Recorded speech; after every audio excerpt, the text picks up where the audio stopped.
All right, Rebels, welcome to the Podcaster's Business Insider, the show where creators stop playing small and start building like business owners. Here, we don't chase downloads for vanity. We build systems, strategies, and shows that actually pay the bills.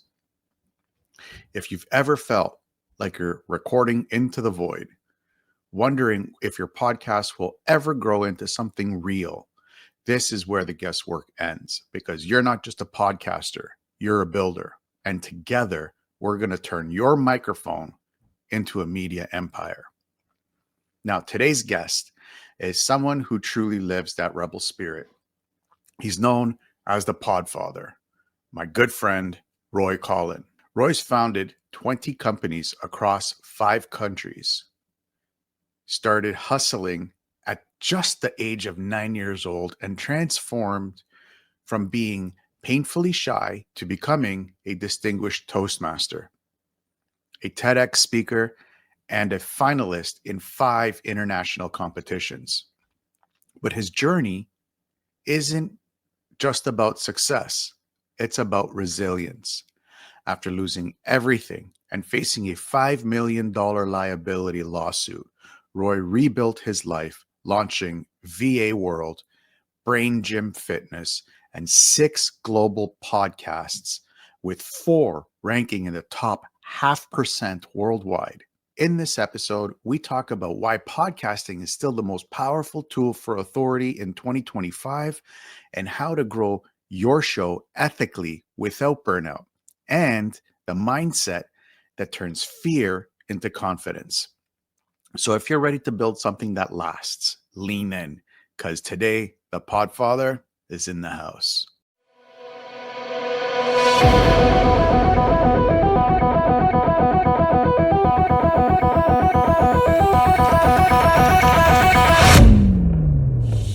Roy, welcome to the show.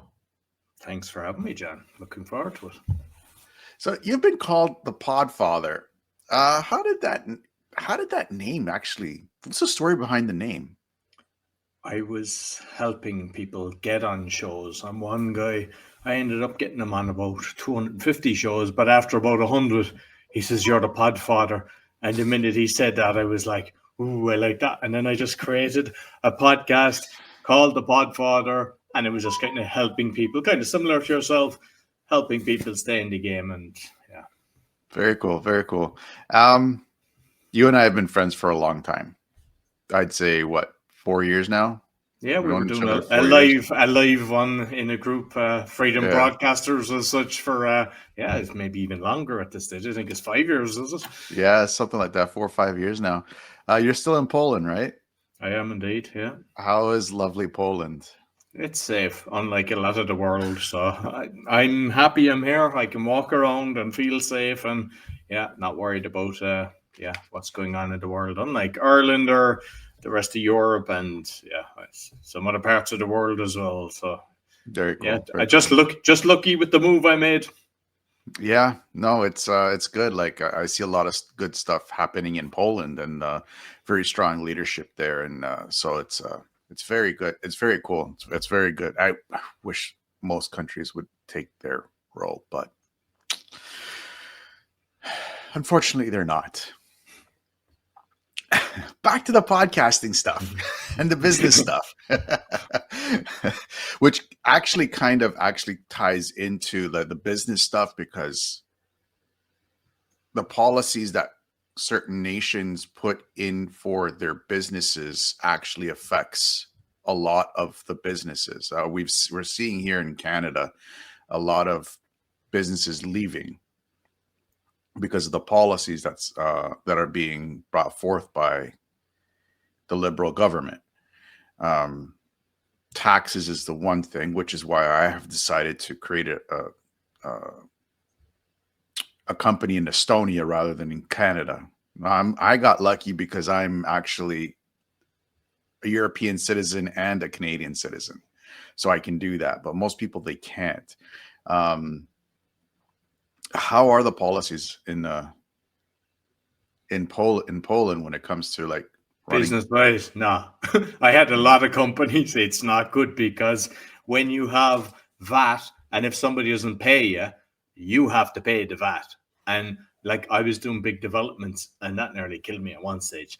And then when they're to pay the VAT back, they have up to 6 months and they wait till the last day. If you're three big short, they send in the heavies to take your computers. So I have Estonia as well. I got rid of my companies in Poland. So yeah, but I'm looking at something at the moment and it's kind of like you can do a 6% tax up to, about 60, 70 grand. So that's not bad. So I'm looking at that, but it's through somebody else instead of my own kind of thing. Cause it's a headache with the accountants and everything. The Estonia thing is so easy. I know. I mean, I've had 20 companies. I've been maybe 5 countries. This is the easiest one. I have a system where I email the invoice, the whole lot is done, the accountant, I just pay the bill monthly, and it is simple. And that's the way it should be everywhere. Yeah. Like you said, you founded 20 companies across 5 different countries.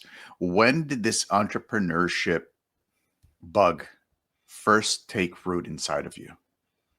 Early. I was 9, washing cars, delivering leaflets. At 11, I started a newspaper round, and I was doing that up to college. And then with the money from that, at 14, I bought a lawnmower, went around cutting grass for a few years. I remember at 18, I was into motorbikes. Then I kind of said, "Ooh, I can buy a motorbike, paint it and sell it and spruce it up a bit." And I was making a couple of $100.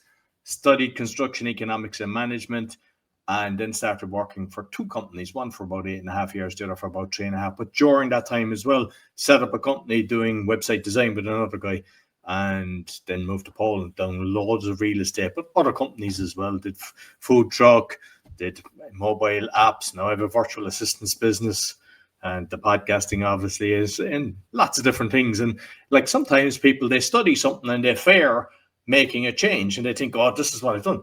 At the end of the day, it's all about people. And if you can connect with people, or if you can sell, or whatever you're doing, or even partner with somebody with the skill set, you can do anything. So if you fear, Sunday night, if Sunday night is like, oh God, I have the week ahead of me, change. You're not a tree. You can move. Most people, they just chug through life and then they kind of live for retirement. That's a sad way to be living. Don't be living for retirement. Live today. Yeah, I totally agree with that. But you do have to eventually, you have to pay the bills one way or another. You have to get to that. You have to build to that point. The one thing that I've realized when we were in the same course, because Roy and I, we took the same course when it came to podcasting. Roy's been doing podcasting for a lot longer than I have, and we're going to get into that. But it was almost made like this empty promise that you're going to launch your podcast and all of a sudden you're going to have 100,000 downloads every single episode right off the bat. It's just, there was no expectation to the business growth part of it. Looking at your podcast as a business plan rather than just, something that you love to do. Because what I try to push with Podcasters Business Insider is that, yeah, you're going to be doing what you love to do, but you also have to realize the realization of this entity that you're building is going to take time.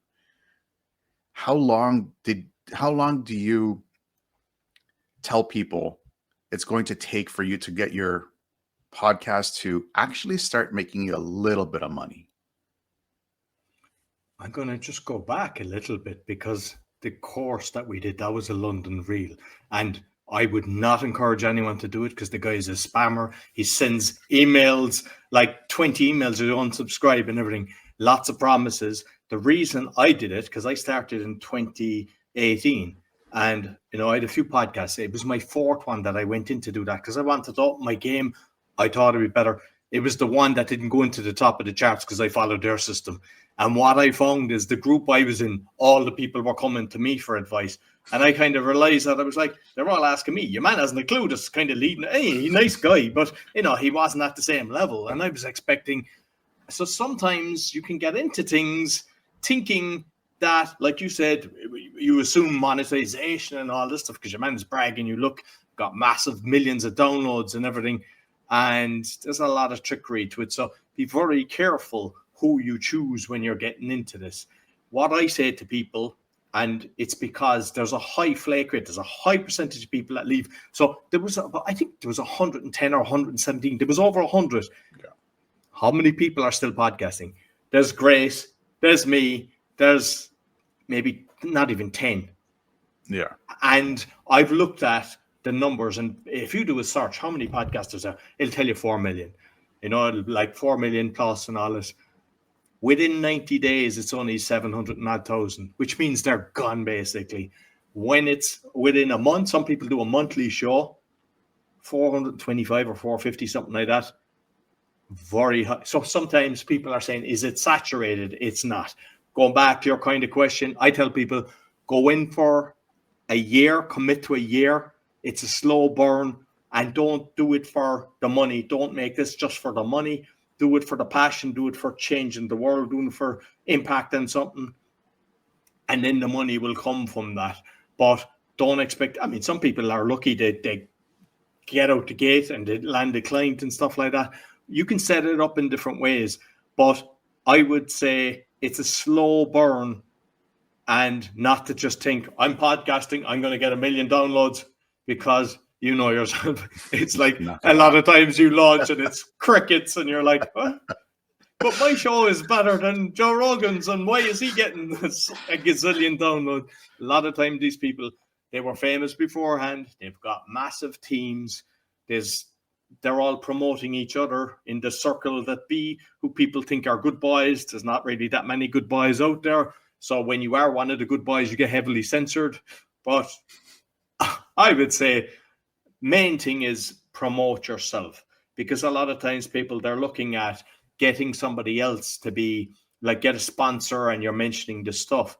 But for example, like, you were doing the fitness. If you had McDonald's or Red Bull or gambling, they're the ones that are paying the bigger money to come in. But you would lose a lot of your audience, because they're saying, hey, this guy has no ethics.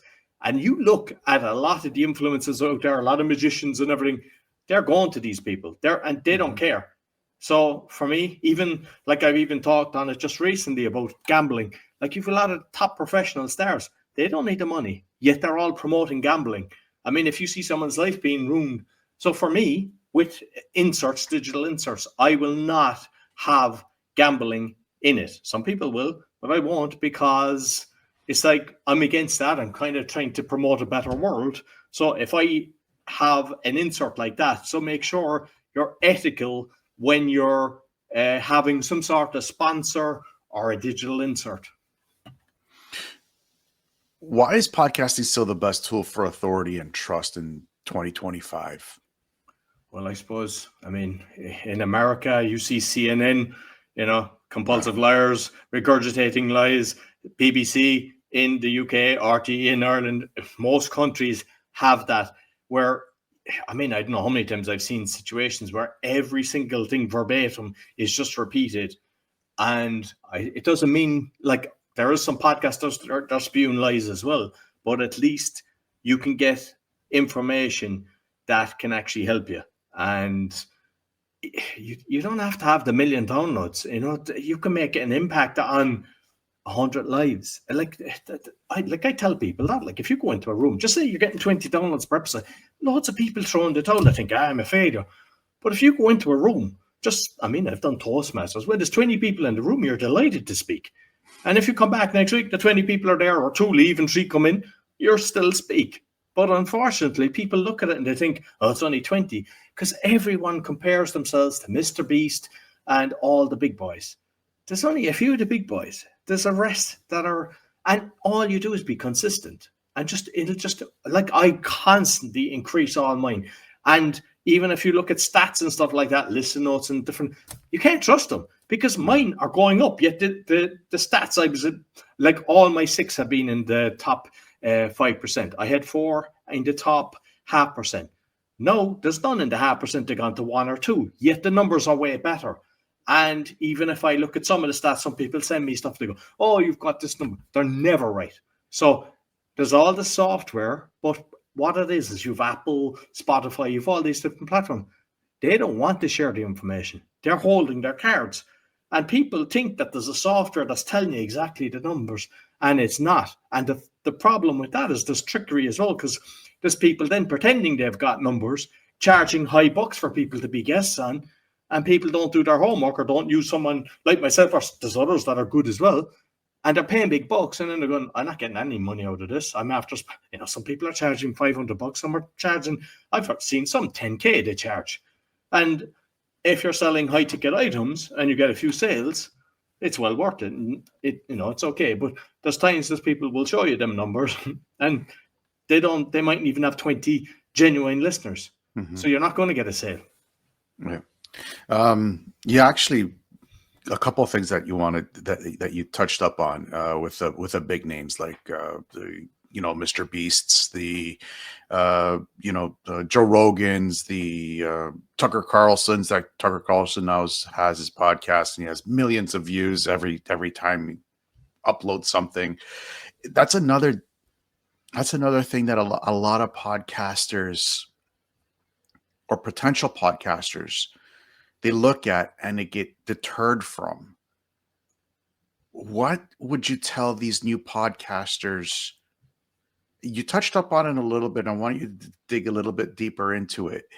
What would you tell them when they're just starting out? Be more about the message than the numbers. And everyone is kind of looking for the secret sauce to how to do this. Yeah, you can pay marketing bucks, but the one thing is you'll have all these people.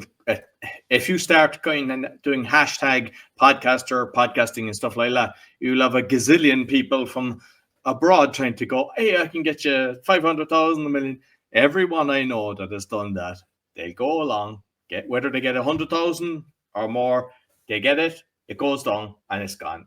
Unfortunately, it's bought. Everybody would love to get genuine followers, pay the money. And even if a certain percentage only stayed, even if it was only 10%, you say, okay, at least I got 10% more and I'll do this every now and again.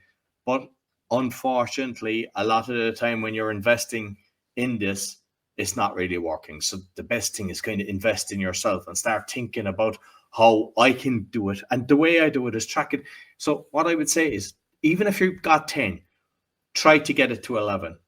Just keep looking at things and don't, like, I remember when the first one was the Speaking Podcast. And I think about 3 weeks, I was getting 100 downloads. I was just short of a few. And I was asking people in the Toastmasters, did you listen yet? Like, that was at a time when you were telling people, did you listen to my podcast? And they were saying, what's a podcast? I had to explain to some people what a podcast was. Thankfully, you don't have to do that these days. But then I got to 1,000. I remember when I got to 1 million, because I have a few shows. It was like, and now I'm in multi-millions. I mean, the Polish one is like, last time I looked, it was like 3.5 million between the audio and the video. And it's not that I track it and I'm just constantly putting it on BitChute, YouTube, Rumble, and I'm making sure that I'm doing the different things to make sure that the averages are going up. But it's not about the numbers. It's just kind of making sure that you're reaching people. So even if you go back earlier days when it's 100 or whatever, after a month, it doesn't matter. It's just start looking at what you're doing. And there's so much social media.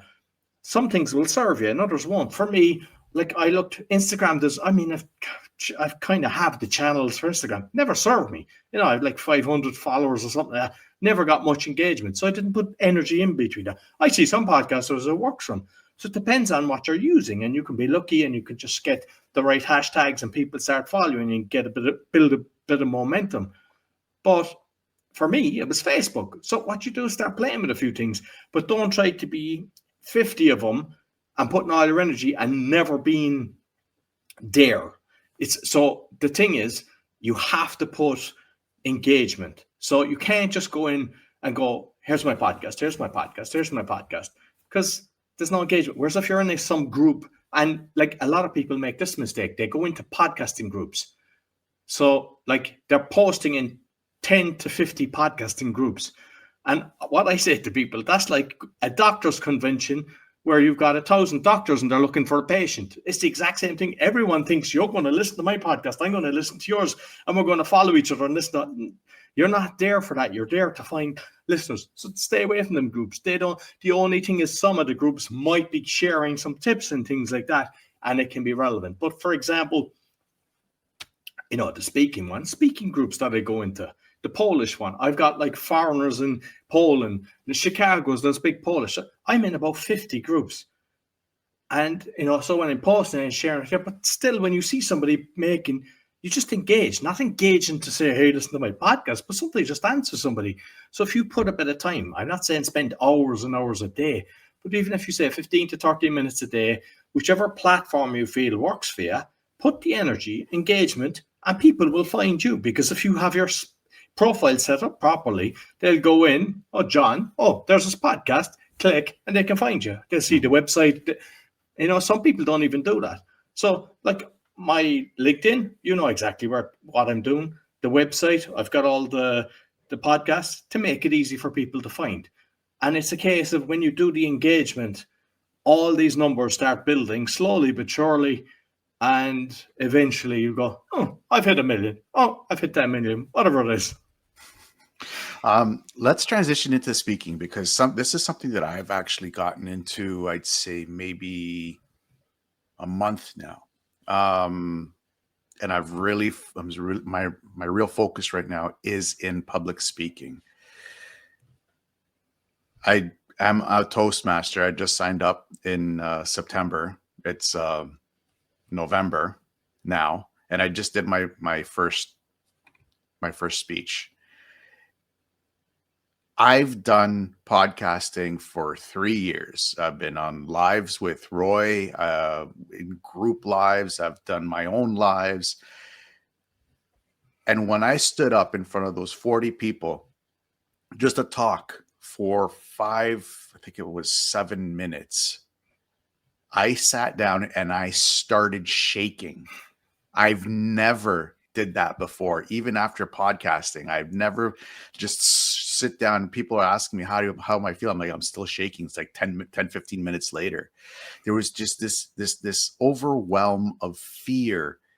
How does somebody beat that? How do you overcome that fear of standing up in front of people and just talking? So I'll tell you how shy I was first, and my journey for the speaking. When I was younger, I wasn't going into the shop. I'd give my friend the money to buy the sweets and stuff. When I was 18, I'd go into the bar with my friends. I wouldn't go up to the bar. I'd give my friend, when it was my round, I'd give the money. He'd go up. I just didn't like it. When I was even working for 2 companies in Ireland, I was like, the one part I hate, I was running multi-million pound jobs. I was like, at one stage, indirectly, there was like nearly 200 people under me between tradespeople and engineers and foremen. No problem dealing with people. But when it came to the meetings with maybe 20 people, architect clients and stuff like that, voice went terrified. And I decided, I kind of went through a process in Poland where I lost everything with real estate. I went to an event and it was What's Your Quest? And my quest was kind of exposing everything, which was The Awakening, the podcast that I kind of met you on through the London Real thing. But it was also, there was 2 brilliant speakers. And I was like, I need to overcome this fear. And I went back and I said, I'll go to a Toastmasters. And I was so shy, I had to bring my friends with me. They came and they were like, yeah, this is great, but we don't have time. And I wouldn't go back because I was so shy. And a new club opened. And I said, all right, it's new. I'm going to go. Will you sign up? Yeah, sign me up. Will you speak next week? Yeah, I'll speak next week. And I was kind of like all in. Then I joined the other club that I had originally went to. I formed my own club, International Entrepreneurs. I became a coach of a Finnish club. I became a DTM, Distinguished Toastmaster, within 3 years. I entered all competitions. I got into the final of 5 countries. And I did open mic, open TEDx. And my point is, I had told myself a story. I'm shy. I don't speak, to becoming a competent speaker. And I mean, I've done probably 2,000 interviews in total between guesting and my own stuff. And I've done loads of lives, as you mentioned. So sometimes we kind of tell ourselves a story, or a parent might say, he's shy. Instead of the parent going, if you want ketchup in the restaurant, go up and ask for it, instead of doing everything for the child.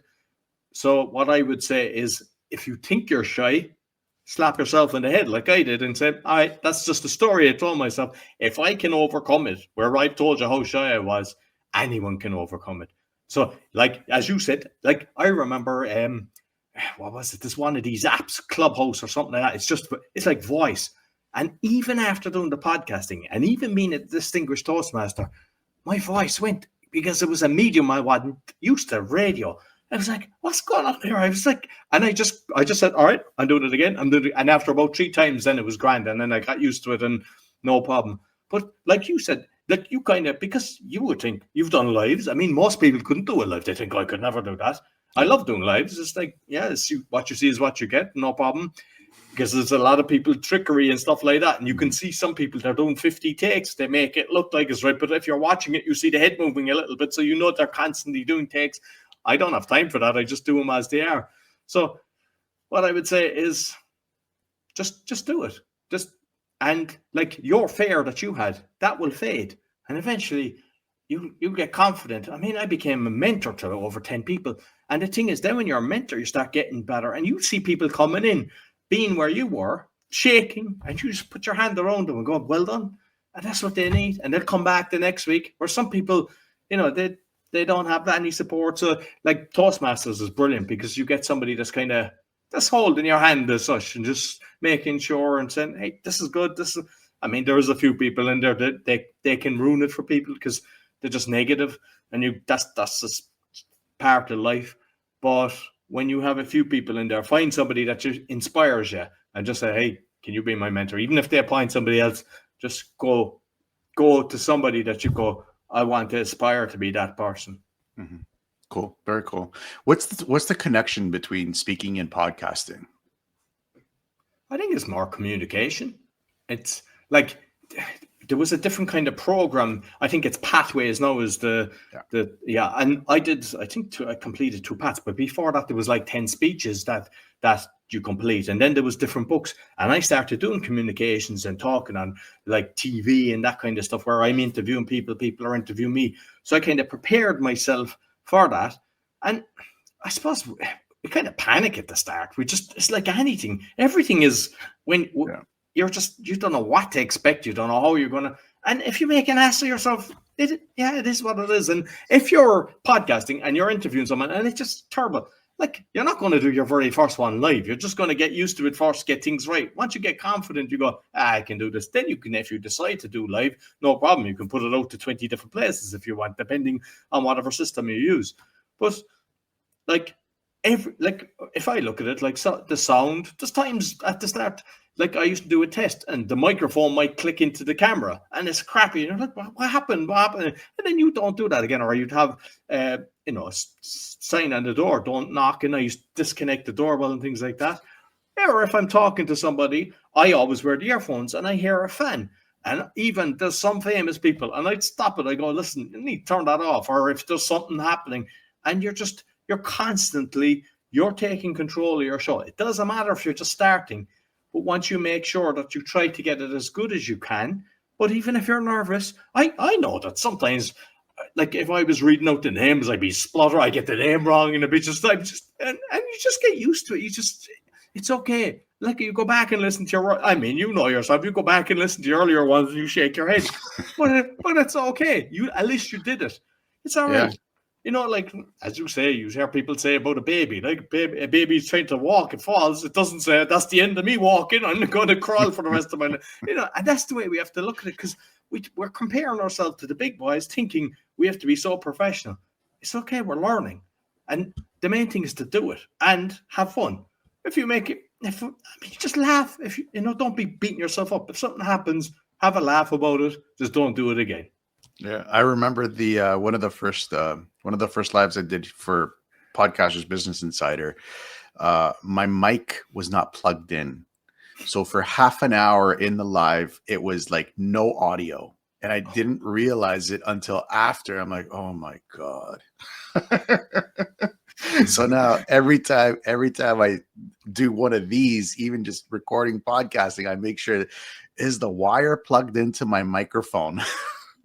But that's like every time, even now. I mean, I've done so many podcasts. I go in and I check and I do a test. And sometimes I go on and someone say, I can't hear you. They're trying to blame you. And I go, okay, one sec, I'll do a test. No, mine's working. And I explain to them or write to them if they can't hear you or whatever. Just do a test. And they go, oh, I forgot to plug this in. And just have a laugh about it. But It happens. everybody like even say like, because I encourage sometimes people use the USB connector, because you can have the mixer and everything, but there's so many times that people don't understand that, and there's an extra few leads to be doing it, and they start fumbling, and then there's crackling and there's sound. So even at that, sometimes you want to be the most professional ever, have all the proper studio, the best of mics and all the leads.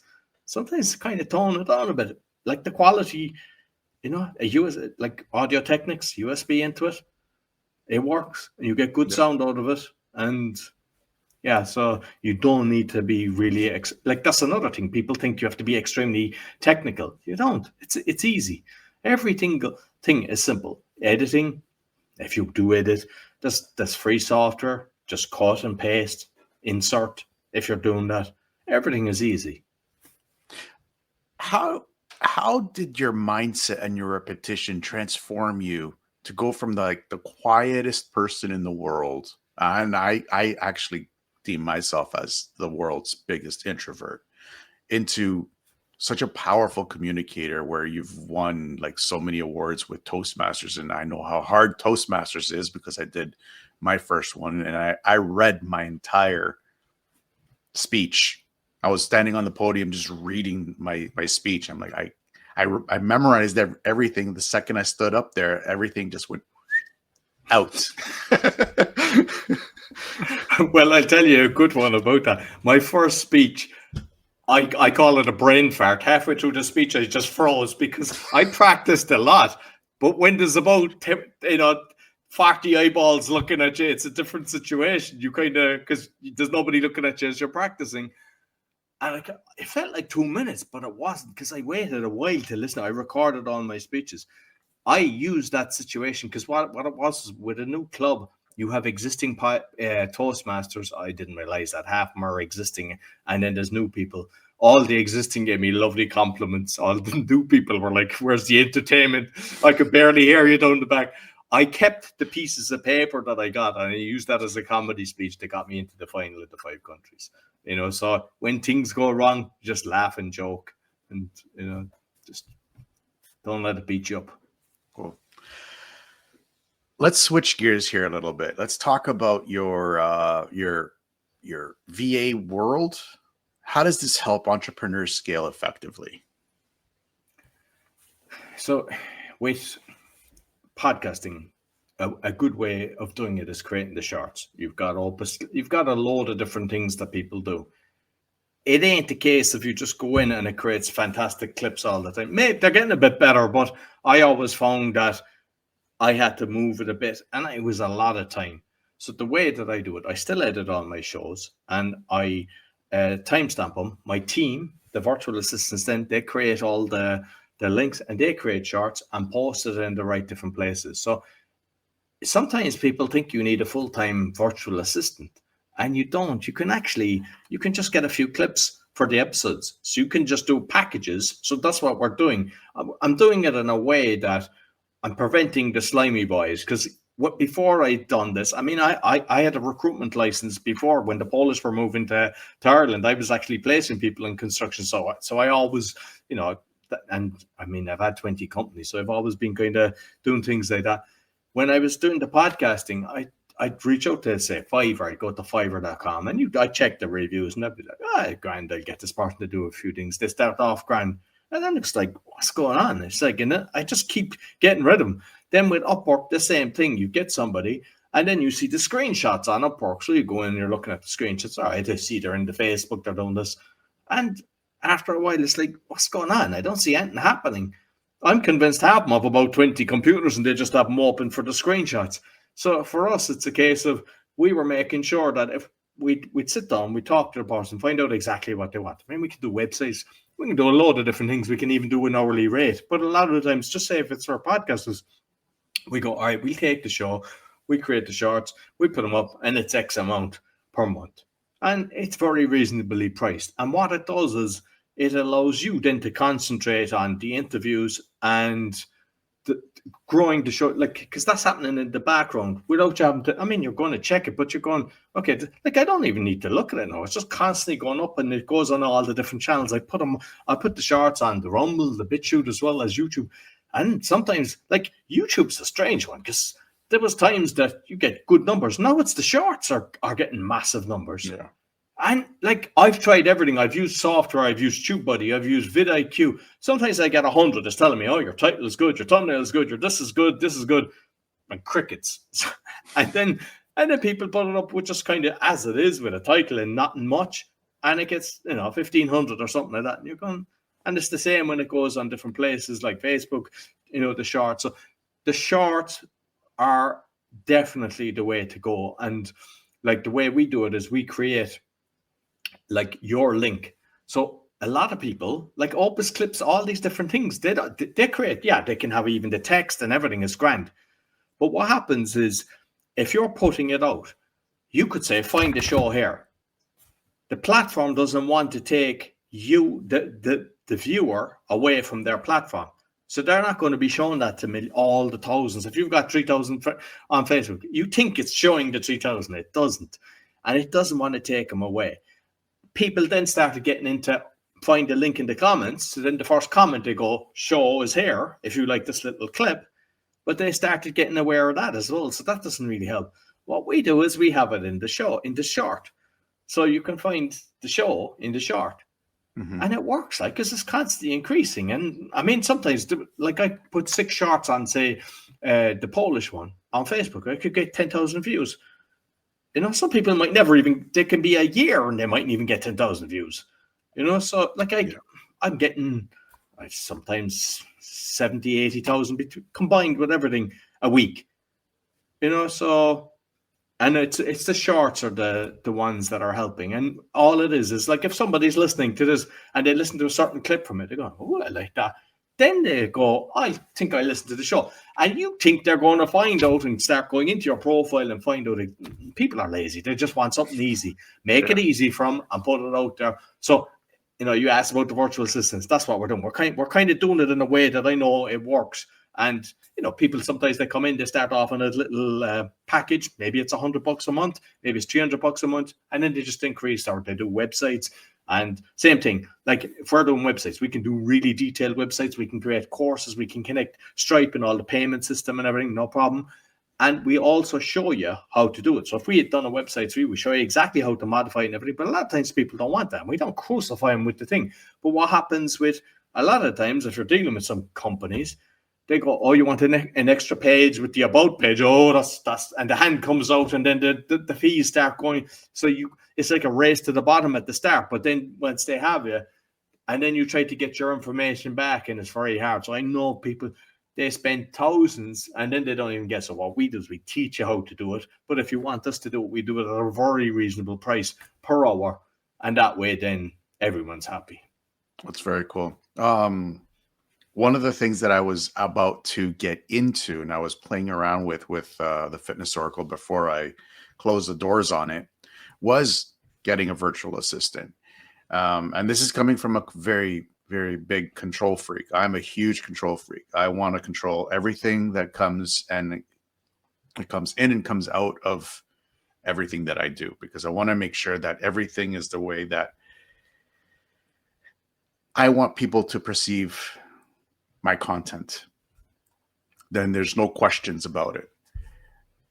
What are some of the tasks that you can, that a control freak like me can delegate to a virtual assistant to say, you know what, here's my SOP, here's what I want you, here's how I want you to run this stuff.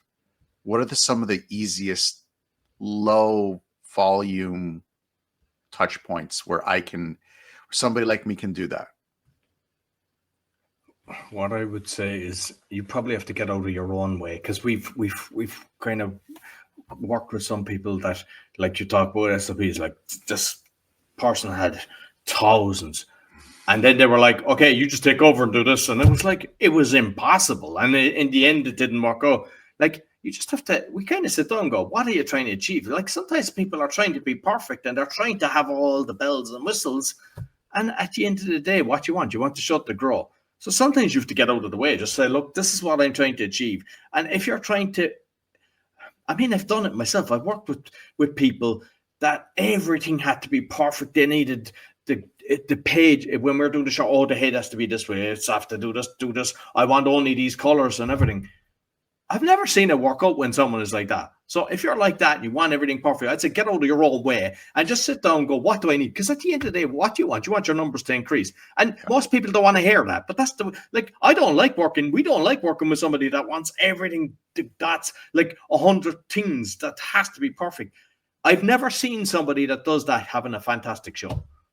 I've seen a lot of people that do that. But what happens is they think everything has to be perfect, and then they slow the whole process down. And it's better to get 3 shows out and just, it'll be grand. I mean, you still have the skill set and the things, but if you're trying to go, I want the intro, I want this, I want the music, I want the bells, I want this title, I want this, it's all time. And then what you go, I don't have the time to do this, and then you're not consistent. Whereas you're better off if you consistent, putting it outside. Say you decide to do 2 shows of this and you put them out. If you put them out exactly the same time, I mean, I'm guilty of this. The Polish one, it's the most successful, and it's because I was always consistent. It was always like kind of Monday and Wednesday. No, I'm doing a remastering one as well, so I'm putting that out on the Tuesday. And the other ones are kind of haphazard. But if you can do, because if you don't have 6 shows or 10 shows, some people have 10 shows or whatever. If you can say, all right, I'm putting out 1 a week, it's going to be it. The reason that I say that's very important is, if you've got somebody that's following you, they go, oh, I know this show's going to be out there Wednesday. I listen to Blind Boy. Every Wednesday morning, he has an episode. He's like a year longer than me podcasting. He's never missed it. Even if it's Christmas Day, he puts out the episode. And that is more important than trying to have everything perfect. Because you think people are going to make a difference. And no, at the end of the day, it's a decent conversation. A decent conversation that people go, I enjoy that. I want to share that with people. Yeah. Whereas for example, I know somebody now and they've got like a 1-minute clips and stuff like that where it's all hey and it's all action and bells and whistles. And then you go into the interview and he's like, oh, and you're like, it's like you have to be consistent. There's no point in trying to be somebody else because there's people, yeah, you can do that. You can create something and go, hey, everybody come in. But I think then I'm getting that. So some people are attracted to that kind of energy, Clay Clark and stuff like that. He wrecked my head, like, because I know we on that show, but it was like too much energy, you know. So you can't be kind of faking it either, because if you're making it look like this is the best thing ever, and then they come in and it's like real. So be consistent, be honest, be truthful, and regarding doing things like that, just to understand, is it serving you? Like if I'm having 100 things lined up, I mean, I've had loads of businesses and everything. And sometimes like micromanaging, and in the end, the best thing is when you can. So I mean, obviously you sit down with somebody. It's not that you go here do this. You have to at the start make sure everything's right. But then you go off you go. You know what you're doing, and you go on and do your other things, and that way it will serve you. But if you have 50 different points and everything, nah. Because it's going to cost you more, and then you say, I don't want to be spending this, because you expect massive numbers, and you know, at the end of the day, it's a slow burn.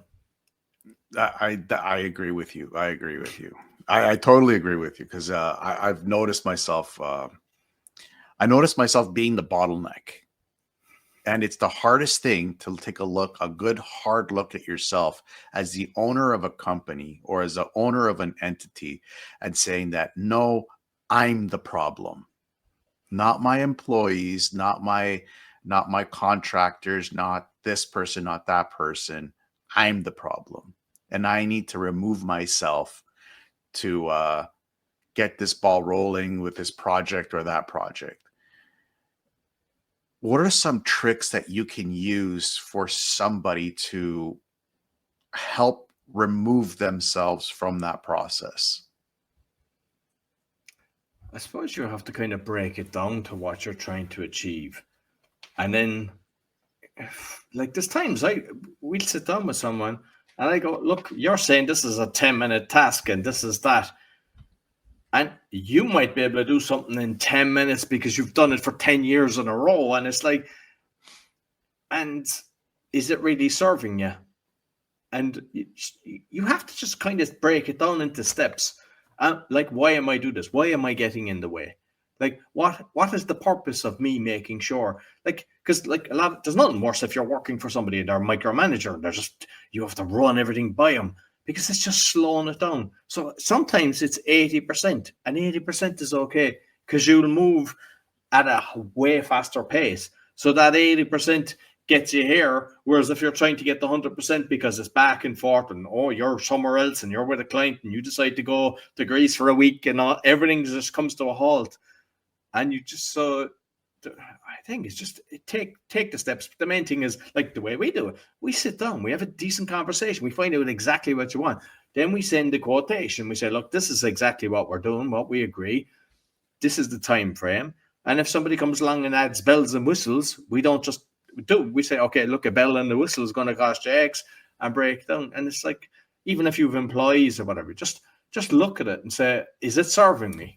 You just have to ask yourself, and sometimes just get your hand and slap yourself into the head and go, all right, it's not, I'm the problem, and that's okay as well. Just acknowledge that you're the problem. And if you want to make change, yeah, sometimes it's hard. Sometimes it's hard to pass it over. But then if you look at it 6 months later, you go, that's the best thing I ever done. You rarely say, I wish I took it all back. I want to be in control. Because at the end of the day, we all want to free our time up. We don't want to be doing these mundane tasks. Because like even checking stats and stuff like that, like you want the AI to be doing it. Like some of them aren't able to do it. You can use the AI for a lot of stuff, but you want your life to be easier and not spending all your time doing like the editing. Like, for example, when I started first, I was using Audacity. I go in and I was cutting out all the long pauses, the ahs and ums and all this.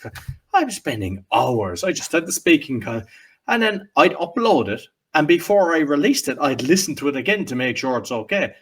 Maybe once or twice, I kind of went, "Ooh, good, I did that." And then now I just go, welcome to the show. You find me here, blah, blah, blah. And in I go. And all I just do is I use Adobe Enhancer, and that's it. I don't edit it. Yeah, the odd time something happens that you have to, or somebody kind of, courier comes, or like one time I was talking to a fellow now and an electrician knocked at the door. These things happen. You just cut it out. That's okay. But you would think that the one that I was doing with all taking out all the pauses and making sure everything is perfect would be way better and perform 100 times better than the other one, and it doesn't. And the thing is, when you're talking to somebody, every conversation you're having, people are having a pause, they're contemplating the question, they're using pause fillers. Mm-hmm. So why must it be perfect? And how I kind of came to that is I was listening to Joe Rogan, but Patrick Bet-David as well. They're putting them out as is. And I was like, listen, these are top. Like, I think Patrick Bet-David is one of the best podcasters. I don't like his team aren't great, but him himself, when he's just interviewing, he's fantastic. And that's the other thing as well. Look at a few of the people. I just learn from him and go, oh, I like his style. I just, even when you're doing a tour as well, you can go, like I do that. Because you see someone has a different platform, somebody uses a different question. You're going, oh, that's good. And then you'll have a chit chat. And that's the beauty of podcasting as well. We're not competing. Everyone shares stuff. And we're trying to help each other. So when you're chatting with someone, what I would say as well, even if you're going to be podcasting, I tell people to do that. Go into a tour. Because one, it gets you confident talking. Two, you learn from different people's forms. So when you create your own form, create the best of the 10 or 20 or whatever you've been on, learn from their questions, preparation, ask them, hey, what software do you use? What AI do you use? What do you do this? And then you can actually decide, okay, I'm going to host it here because most people said this is a better one. And instead of just going on your own, there's a lot of people that will help you. It's funny because I used to be that guy too. When I first started the podcast, my podcast, The Fitness Oracle, I was like editing everything, putting in pop-ups when specific time frames and everything. And it was like a 1 hour episode would take me about 4 hours to edit. And then I would rewatch it and re-listen to it. Now, the only thing that I do is I cut out the very beginning, cut out the little bit of pause that's in the beginning and a little bit at the end, the pause at the end. And I put my intro in the beginning and my outro at the end, and up it goes. Because it's like you said, like there are important pauses that we do as humans when we're having a conversation. And it's very important that people listen to it and they're like, oh, this is a real conversation. I think. And like you mentioned, the intro and the outro. I mean, I had that for all of them. With the Polish, I had a beatboxer. He was from Toastmasters, a 16-year-old, joined under his dad's name because you have to be 18 to join. So I had him on in the speaking podcast. His episode done better than a lot of the famous people, because sometimes people think you get the famous person, you're going to get massive numbers, and it's not necessarily the state. Because what happens is these people, they're so excited to be the first podcast, they'll share it everywhere, and they get way more numbers for it. But with the intro, say the Polish one, I was using the beatbox and then meditation. I'd have brother made some lovely music. And I watch the analytics and I'm looking at all the stuff and I'm like, people are fast forwarding. I do the same. Like I go on to Patrick Bet-Davis, like small, it's 30 seconds, but I'm like, forward. I don't want to be hearing that. And I'm like, does it serve me? And when I took out the beatboxer, nobody had said that to me. About 20 people said, thanks be to God you took that out. It was driving me crazy. And if the other ones as well, it's like, it's time. So like you said, 4 hours. I mean, I was the same. I was probably spending more time at the very start. And you will do more shows if you don't have to be doing all this different things. So sometimes it's great. And here's our host, John, da, da, da, da, da. And but do we really need it? If you're the first time and you said, this show is about this, maybe it kind of explains to somebody.